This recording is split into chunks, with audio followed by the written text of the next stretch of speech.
The WCC Tournament is less than 2 months away. What do the Gonzaga Bulldogs need to do to ensure a victory and a spot in the NCAA Tournament for the 25th consecutive year? You are Locked On Zags, your daily podcast on the Gonzaga Bulldogs. Part of the Locked On Podcast Network. Your team every day.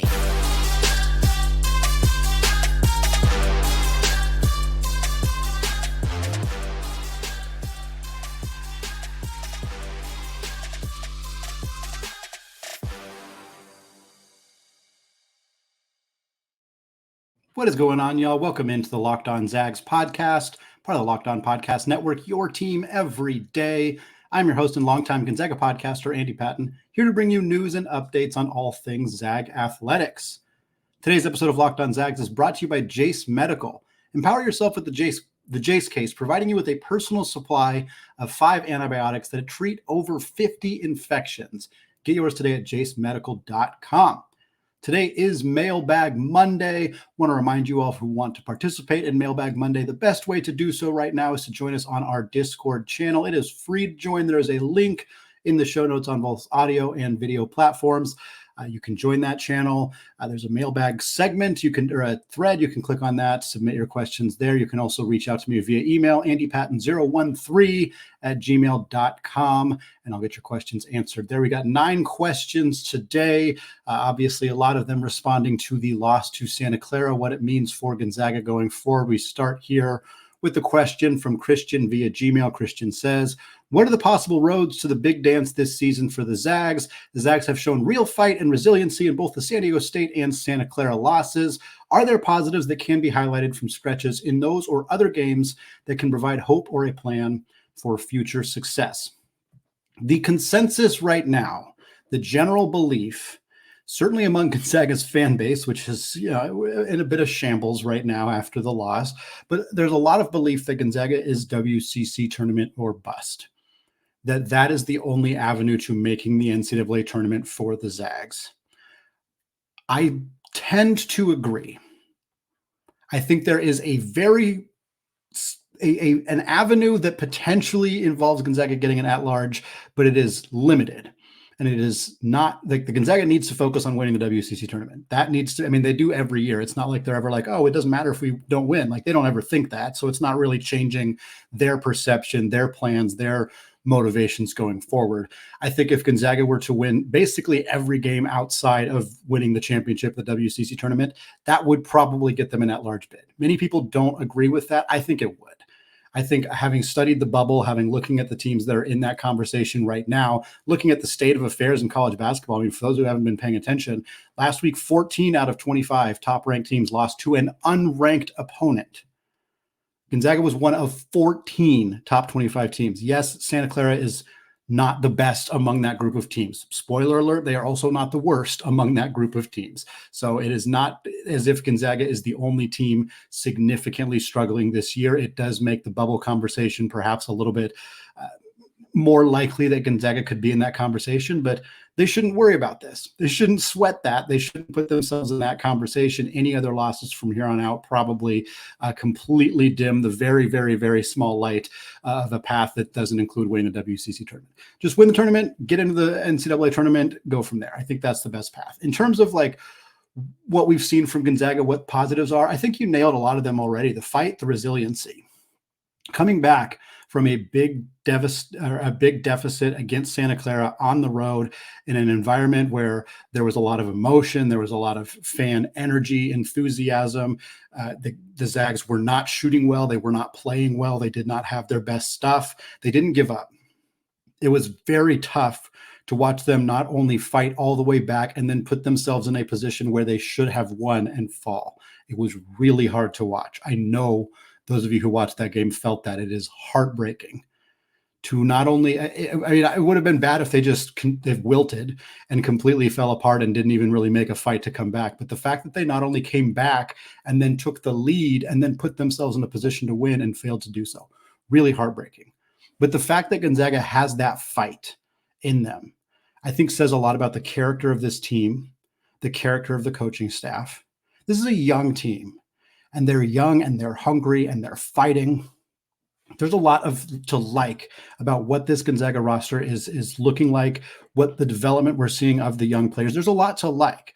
They are still flawed. And unless they magically get better at three-point shooting, unless the depth issues can somehow be alleviated, Luka Krajinovic will hopefully return from his injury. I don't know how much Mark Few is going to be willing to thrust him out into a role, though. So that is a tough issue to fix. I think Gonzaga is limited in how much better they can get at the things that they struggle with. But they're never going to give up. They're going to continue to have that fight. And that could be enough to push them into the NCAA tournament. We're going to talk a bit about the 2015-2016 team actually right now, because I think that has a lot to do. There's a lot of similarities. And Jeff via Gmail asked exactly that. He says more and more this season is shaping out just like the 2015-16 season. In the end, they put it together, pulled massive wins over BYU and St. Mary's, won in Las Vegas to get to the NCAAs. What does Gonzaga need to do in order to do the same thing this year? Yeah, this season is shaping out a lot of the same way. That team was coming off of an Elite Eight run. The team previous to that had Kevin Pangos and Gary Bell and Kyle Wiltshire. They lost all those players, similar to how Gonzaga lost Drew Timme and Julian Strother and Rasir Bolton and Malachi Smith. They came into the 2015-16 season looking pretty brand new, a lot of new players, a lot of new guys in different spots, different roles.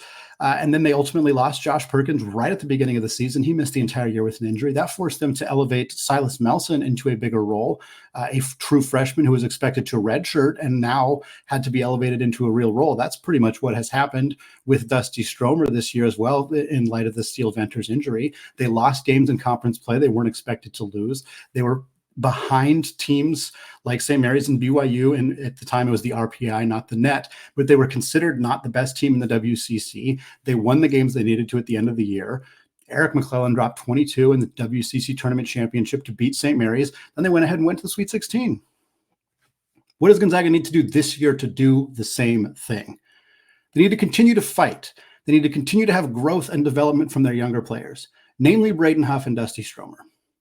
Braden Huff is Gonzaga's fourth big, so him having the growth from him may see. Usually, we're not saying, the fourth big is the player who needs to improve for Gonzaga to get in that conversation. But look at how impactful he was on Saturday against Santa Clara. Graham Ike got into foul trouble early and was a non-factor in that game. We'll talk about Graham a little bit later. But the Zags needed somebody to step up that wasn't Anton Watson, and Braden Huff became that player. He did it for Gonzaga in a major, major way. His continued growth, his ability to play in games in true road environments, which he's not used to as not a true freshman, but in his first year, he's learning how to play in those environments. Dusty Stromer is still finding his way. I think him having a good start to the season and some signature performances early has almost been a bad thing for him, because now when he's making freshman mistakes, when he's not keeping a corner of his eye on his man and they're getting open three-pointers like he did a few times against Santa Clara, it's harder to stomach because he has not made those mistakes early in the year. But he's still a true freshman, and those mistakes are going to happen. What matters now is how he responds to those mistakes, what he does to get better, to not make those mistakes anymore, to continue to be the player that we know he's capable of being. Those are huge things for Gonzaga. I don't think they can magically fix the guard depth issue. Some guards not going to magically show up onto this roster being capable of playing 20 good minutes a game. It's not going to happen. The three-point shooting, I think, can improve, but it's hard. I mean, that's not something that just magically gets better either. Right now, opposing defenses are capable of going under on screens, which mitigates Ryan Nembhard and Graham Ike's ability to run that ball screen action that they want to run. They're going under on those screens and daring Nembhard to shoot. If he starts making them and defenses have to adjust and come around on the screens and Nembhard can do what he's really good at doing, that changes the conversation significantly. But he's really struggling to shoot the ball. And the odds of that magically changing are slim. I think he's going to be better in the second half of the season than he has been in the first half. That's not exactly a bold prediction. He's been very, very bad in the first half of the season. But I do think he can improve. But I think defenses are still going to force him to take those shots and take away the actual pick and roll action, which is what Mark Few and Gonzaga's offense wants to do. So there are things that need to be fixed. Graham Ike is great. He had a bad game against Santa Clara, but he is great. He is a low post force. And if he can learn to distribute the ball a little bit better when he gets double teamed, that's a huge benefit for Gonzaga. Anton Watson is playing like Superman right now. The Zags need more from Ryan Nembhard in terms of being able to run the offense they want to run. They need more consistency from Nolan Hickman. They really can't have him do what he's done the last 2 years, which is disappear at the end of the season. He did it as a freshman. It was kind of forgivable. Freshmen sometimes struggle at the end of the year. He did it last year, was less forgivable. They really needed him, and he didn't step up. This year, they need him more than they've ever needed him, far more than they have ever needed him. He cannot do that again. So there are things that Gonzaga needs to do, has to do in order to make it this a reality, in order to do what they did in 2016, force their way into the NCAA tournament, and hopefully have some success from there.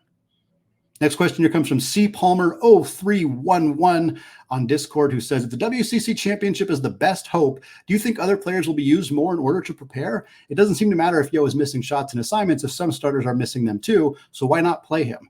Also, do you think the rest of the year is more to set up next year's team than focus on winning this year? To answer the second question, absolutely not. No, Mark Few has never, ever been somebody to not look at winning right now. He's not even focused on the rest of this year. He's focused on the next game.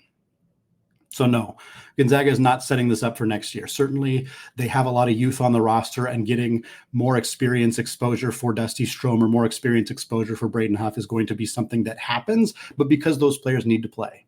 If Mark Few didn't need to play Dusty Stromer as many minutes per game as he was right now, he wouldn't. I promise you he wouldn't. If Steele Venters was healthy, Dusty Stromer would not be getting as much playing time, and he wouldn't be pushing him out there even if the team was struggling. Jun Yo is a great example of that, because if Mark Few wanted to play him more to get him more ready for next year, he would, but he's not. The only way you get playing time in Gonzaga's offense or in Gonzaga's roster is if you earn it in practice or if somebody else is struggling, and then maybe you can get it that way. We have seen Few pull Dusty Stromer out of games because of struggles, because he missed an assignment, because he did something bad on defense, because he's not making shots, whatever. We have seen that happen. And when that happens, Yo is not who replaces him. Usually it's Ben Gregg, and they run the three big lineup. That to me indicates that Yo, for whatever reason, has not earned that playing time. I don't know why. I don't know if it's something they want to see from him in practice that he's not doing, if there's other factors, who knows? And I'm hesitant to fully criticize Mark Few for it, because Yo hasn't demonstrably proven that he needs to get more playing time. It's not quite like Hunter Salas last year, where we felt like, hey, this guy should really be playing more. But there's a reason that Mark Few is not playing Yo. And he's not going to change that because they need to win the WCC or bust. It's just not the way that he's ever operated. You can make an argument for whether he should, and that's a different conversation. But in terms of whether he will, I doubt it. Well, am I still a believer in Graham Ike as the potential WCC Player of the Year? And could Braden Huff break a hallowed Gonzaga record? More coming up on that after a word from today's sponsor, FanDuel.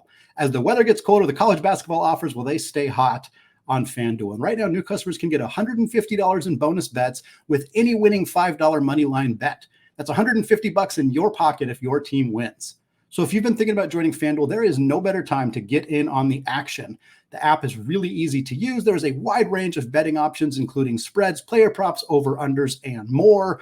Right now, the Lady Zags are at 10,000 to 1 odds to win the national championship. And boy, how did they look great against Santa Clara last week. I'm willing to take those odds. If you want to join me, visit FanDuel.com/lockedon and get in on the action this college basketball season. FanDuel, an official partner of the NFL. All right, segment 2, still Andy Patton, still Locked On Zags podcast, and we are still going through Mailbag Monday here as we recover from the loss against Santa Clara last Thursday. This question comes from James Kyle on Discord, who says, does the Santa Clara game change your outlook on Ike being WCC Player of the Year? Ike is a beast, but he seems to get bullied and neutralized by better opponents. So I'm going to push back on the second point, because I just don't really think that's true. He's had 3 bad games this year, and yes, they were all against good opponents. UCLA was one of his worst games, but everybody got in foul trouble in that game. Nobody played well. Ike was in foul trouble right away. Adambono was in foul trouble right away for UCLA. The refs just blew the whistle constantly. I kind of tossed that game out in terms of individual performances. Obviously, Anton Watson was great in that game, but I'm not really knocking Graham Ike for that one. Ike also struggled against UConn. Donovan Klingen's one of the best post defenders literally in the entire country. So yes, if your argument is he gets neutralized by better opponents, most people get neutralized by Donovan Klingen. That doesn't overly concern me either. And then Santa Clara. And I don't think that Graham Ike struggles against Santa Clara were being neutralized by a better opponent. The bigs for Santa Clara are fine. They're not better than Graham Ike. They double teamed him. At first, he could kind of struggled figuring out how to get out of that. But ultimately, he was on the bench most of the game because of foul trouble. It wasn't, again, and the foul trouble is a problem. Don't get me wrong. That's an issue for Graham that needs to be corrected. or else we're going to have issues with him in the WCC tournament, potentially in the NCAA tournament as well. But I don't think he's getting bullied by better teams. That's just not what I'm seeing happen. This is a guy who had 14 points on 60% shooting against Purdue, against Zach Edey. He had 14 and 10 against USC. You may say, well, USC is not a good team. Joshua Morgan's one of the best shot blockers in the country. And he had 14 and 10, a double-double. He had 18 and 6 against Washington. Frank Kepnog is one of the best shot blockers in the country, too. He had an outstanding game, and yet Ike had 18 and 6. Ike had 20 and 10 against San Diego State. They're one of the most prolific defensive teams, rugged, hard-nosed teams in the entire country, and Ike had a 20 and 10 double-double. I just don't – he's had 3 bad games. I don't think it's necessarily related in the way that this question is kind of phrasing it. And then the question is like, does your outlook on Ike change? Every single game changes my outlook on WCC Player of the Year. Of course, every game matters. We had a conversation about it. It was too early. We acknowledged it was too early. Something happened that made Ike's numbers not look as good. That doesn't mean that I'm completely abandoning it. But anybody who says, no, the prediction I made in early January, I'm sticking with it regardless, is not operating in good faith. Of course, I'm going to change and adjust my predictions, my analysis, my expectations based on every single game. That's how good college basketball analysts do it. So yes, Ike didn't look as good against Santa Clara. It likely hurts his chances of being WCC Player of the Year because his end of the season numbers aren't going to be as good. He's still my pick.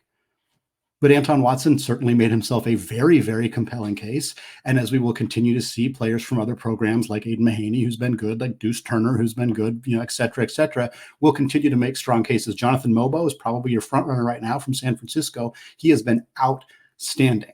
I'm not pulling away from Graham Ike after one bad game, but of course I'm reassessing after every game.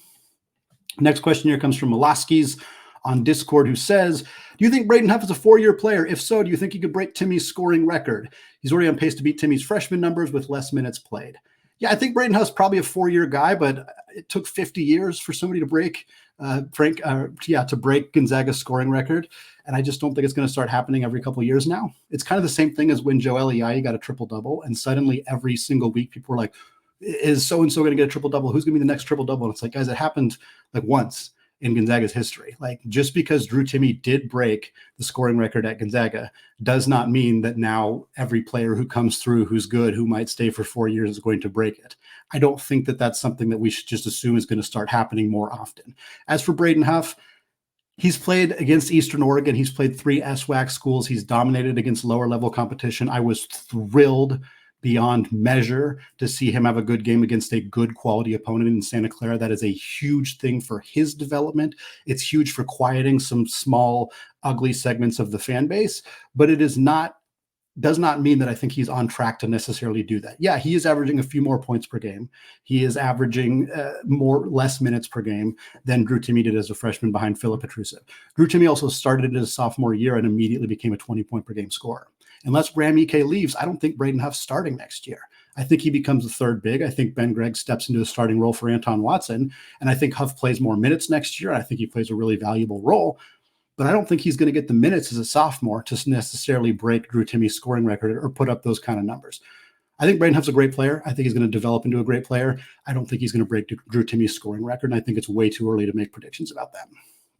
Final question here in the second segment comes from Jeff via Gmail. Jeff says, at 144 consecutive weeks in the AP poll and just over 8 years, Gonzaga has the 8th longest run of consecutive polls in the history of college basketball. While it is easy to get down on things this year so far, how impressive is the fact that Gonzaga's run in the AP poll lasted that long? So yeah, I'm recording this before the AP poll has come out on Monday, but the expectation is that Gonzaga will not be ranked in the top 25. I would be very surprised if they were. Granted, I did not expect them to be after the San Diego State loss, and they were, so I suppose you never know. Like I said, 14 top 25 teams lost.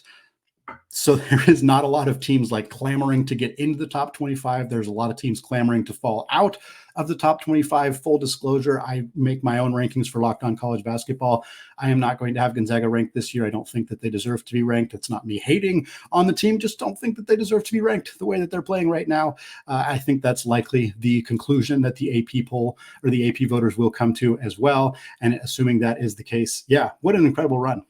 In an extraordinary run, 8 years of being in the top 25. And I think it really puts into perspective where this Gonzaga team is.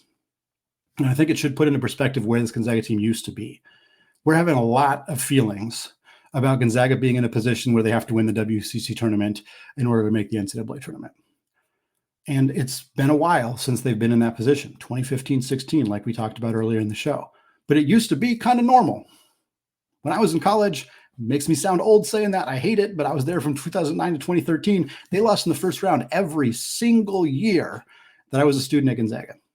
They were a 9 seed. They were an 11 seed. I think one year they were like a 10 seed. Then they were the number 1 seed and I said first round, excuse me, they lost in the second round every single year that I was in college. My senior year was when they were the number 1 seed, the first time ever being a number 1 seed in 2013. Then they had a couple not so good years after that. They had the Elite 8 run in 14-15, and then 15-16 was when they had the bad year. The next year they went to the national championship, and since then they have been a perennial top team consistently in that conversation. And it has elevated the program in such a way that now years falling back that look more like this feel like these huge disaster seasons for the team, when in reality, this used to be the normal for the program. I understand why the concern happens. The concern is that Gonzaga doesn't get back up the mountain, that they fall a little bit and that they struggle to get back up there. I'm not somebody who feels those concerns. This is something we will talk about later in the week as we continue to kind of reel from this Santa Clara loss. We'll do some more conversations on perspective and Gonzaga's future and everything like that. But it is worth acknowledging that Gonzaga has had this incredible streak, and that the feelings about this program not being at that level are not really even being felt nationally. People are like, oh, Gonzaga's having a slightly off year. Like, nobody is panicking about Gonzaga nationally. It is just the fan base that is so used to success, so used to being a top 10 team, frequently a top 5 team, frequently a number 1 team, that a season like this feels really foreign. And I understand it. It feels weird to me too. My first 100 games as a podcaster covering Gonzaga, they went 92-8. 92-8. In my first games covering this team. Now I've covered 5 losses this season. It is foreign. It is unique. It is something we have not experienced as a fan base in many years. But I think that should be viewed as a good thing, not a bad thing. It hurts right now. It's frustrating right now, but this team has been on an absolute heater for the better part of a decade. They're stumbling a little bit this year. They still got time to right the ship a little bit. But even if they don't, this is still a program I have complete faith in their ability to turn things around, just like they did in 15-16, and the next year go to the dang national championship. Now we're going to close out the show talking about how good this team could be next season. What does that maybe look like for Gonzaga? We're also going to remember some of the program's best conference games. All of that coming up after a word from today's sponsor, Jace Medical. I know we come to sports to escape the crazy realities of life, but can we talk for a minute about preparing for when real life actually happens? Because according to the FDA, pharmacies are running out of antibiotics like amoxicillin right in the middle of the worst flu season in over a decade. And I can't imagine a more helpless feeling than if someone I loved was getting sick while a supply chain issue kept them from the life-saving medication that they needed. Thankfully, there's Jace Medical. The Jace case is a pack of 5 different antibiotics to treat a long list of bacterial illnesses, including UTIs, respiratory infections, sinusitis, and skin infections, among others.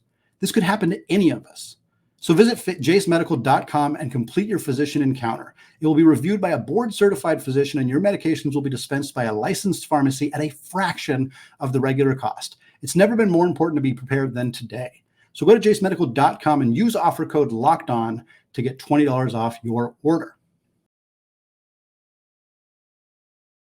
All right, closing out the show today, the couple more mailbag questions. This one comes from Austin Simpson via Discord, who says, time to put this game behind us and think of something positive. What is your favorite Gonzaga conference game moment? For example, Sam Dower's buzzer beater at Santa Clara or the Strother buzzer beater at BYU. Those are a couple of great picks. Austin, the Sam Dower one was while I was at school. That was an absolute blast of a game. Kerry Keating, the coach at Santa Clara at the time, continues to talk about that game on social media. I spoke to him for a podcast a couple of years ago, and he was talking about that performance, that game. Sam's been one of my favorites for a long time. Great guy, great player. Him hitting that shot was an absolutely fantastic moment. The Strother buzzer beater would be my pick That was such a fun game. Gonzaga struggled to defend the perimeter. BYU was rocking. That place was, the Marriott Center is always a beast of a place to play, and it was in full swing that night. And Strother hitting that three and quieting that crowd. It's coming off the heels of the Rasir-Bolton game winner against San Francisco. What a fun streak of games. It was not fun for people with high blood pressure, but it was a really fun couple of games otherwise. And the Strother one was fantastic. I'd add a few in here. For me personally, I was in the house at the Chiles Center when Strother dropped 40 against Portland. That was really, really fun just to see an individual performance that dominant. I remember watching Kyle Wilcher drop 45 against Pacific, so I'll toss that in there as well, although that one didn't have as much specific significance to me necessarily. I also toss in Jalen Suggs going crazy in the final few minutes against BYU in 2021. Gonzaga looked like their streak of having an undefeated season was going to end.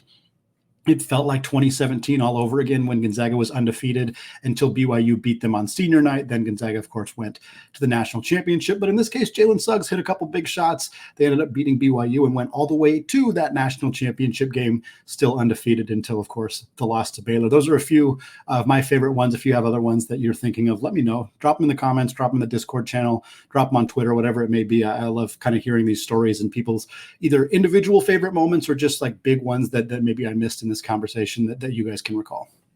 Next question here comes from Modern Dawson on Discord, who says, it seems like Syracuse has been one of the best performing teams after Gonzaga beat them. Is it possible for the win to become quad one, or does that require them to begin to dominate the ACC? I'll acknowledge this question was asked before Syracuse got beat quite badly by North Carolina. Of course, North Carolina is top 5 team in the country right now, so not exactly a shock that Syracuse did lose that game, but the answer is no. I mean, the odds of them becoming quad one are extraordinarily slim. They're 80th in the net right now as I'm recording this. That win becoming quad one would require them to become a top 50 team in the net because it is a neutral site game. I don't see it happening. I like the Syracuse team. They are a better team than they were when Gonzaga played them. They were a pretty new team. There was a new coach in Red Autry the first time they had a new coach there since Gerald Ford was president, since Jim Boeheim was literally the coach there since then, which is insane to talk about and think about. But they were a new team adjusting to a new coach. They had some new pieces they were trying to fit in together with Judah Mintz and JJ Starling and everybody else on that roster. And they've kind of hit their stride and they're playing better right now, but they're still not. There's a couple of things working against them. They're not at the top of the ACC. Duke is better than them, beat them by 20. North Carolina is better than them, beat them by more than 20. And the rest of the ACC is down. Miami's bad. I mean, they're just not good. Virginia's worse. Virginia looks very bad. Clemson is okay, but they're not great either. They've lost some games that they shouldn't lose. Wake Forest has looked very good. Shout out Hunter Salas. He's having a fantastic year for the Demon Deacons, and they look like a team really contending right now in the ACC, but Syracuse doesn't have very many opportunities to pick up the kind of games you need to move from 80th to 50th in the net rankings. And when they have had those opportunities, like against Duke and against North Carolina, they haven't picked them up. I think Syracuse is a decent team. I think that is one of the few wins for Gonzaga where the team that they beat has actually looked better later in the year than they did when Gonzaga beat them. That has not been the case for almost everybody else that Gonzaga has played this year, but I don't think Syracuse is going to climb into that quad one conversation for the Zags. Final question of the show, another one from Austin via Discord, who says, after a full year of playing and growing together, how good could this team be next season? And after seeing what we have seen so far this year, what player are you most excited to see next year? Yeah, I mean, it depends on the offseason. I know that's an obvious answer, kind of a cop-out answer, but it really does. Obviously, Anton Watson's going to leave. He has to. If he could come back, maybe he would, but he can't. At this point, everybody else could, in theory, come back. I don't know what's going to happen. Nobody does. I don't know if players are going to transfer, if players are going to declare for the draft, what might happen in that situation. Assuming everybody's back, Greg probably slides into the starting lineup. Steele Venters comes back and slides into the starting lineup at the 3. You have a starting lineup of Nembhard, Hickman, Venters, Greg, Ike. Braden Huff is one of the best sixth men in the entire country. Dusty Stromer gets to play off the bench in a role that may be more comfortable for him, maybe kind of accentuates his skills a little bit better. If Gonzaga can go add a quality guard in the transfer portal, a veteran guard to play a third guard role and kind of alleviate the playing time for Nembhard and Hickman. We also know Venters can slide down to the 2. They add a fourth big, or else Pavle Stosic steps into that role. Maybe Yo steps into that role as a fourth big. There's some potential intrigue for what this team could look like. I think they need more roster moves than just replacing Anton Watson and calling it good. They need more guards. I don't think Krajinovic is development is going to put him in a position to be a third guard next year, especially because of how much time he missed. I think he's a better fourth guard option for the team next year. So you add a third guard, maybe you add a starting guard over Hickman and you let him be the backup point guard. Whether he's amenable to that is certainly a question that would be a factor, but I think a starting two guard alongside Ryan Nembhard with Hickman as the backup 1 and 2 would really help this team in a lot of ways. But again, that's something that Mark Few is going to have to figure out in terms of roster construction and team morale and all that various other things. In terms of who I'm most excited about, I'm going to say Venters, and I'm also going to say Huff because I think that the question is asking about players who are currently playing. But I am excited about Venters because of what it does to the rest of the team. If Venters comes back, starts at the 3, what does that mean for Dusty? What does he look like in a different role? Does Gonzaga play him solely as the backup 3, or does he play the backup 2?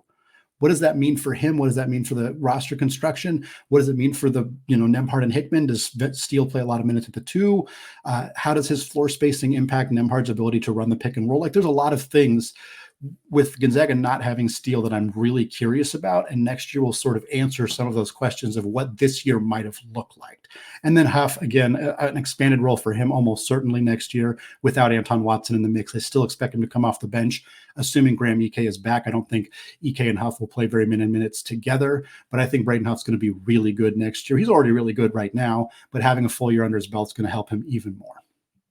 That's going to wrap it up for today here on the Locked On Zags podcast. I want to thank all of you for making the show your first listen or your first watch of the day. Hopefully, what has been a disappointing season has not resulted in disappointment with Locked On Zags. We're still having a lot of fun over here talking about this team, even in a year like this. Looking forward to continuing to having these conversations every day here on Locked On Zags. We'll be back on Tuesday talking about the AP reaction, talking more about this team, talking about the women's team who's playing really, really good basketball right now. Continue to have those conversations going forward. Thanks again to those of you who have asked questions, to those of you who are everyday listeners, to those of you who have joined us on the Discord channel. It is very much appreciated. Until tomorrow, as always, go Zags.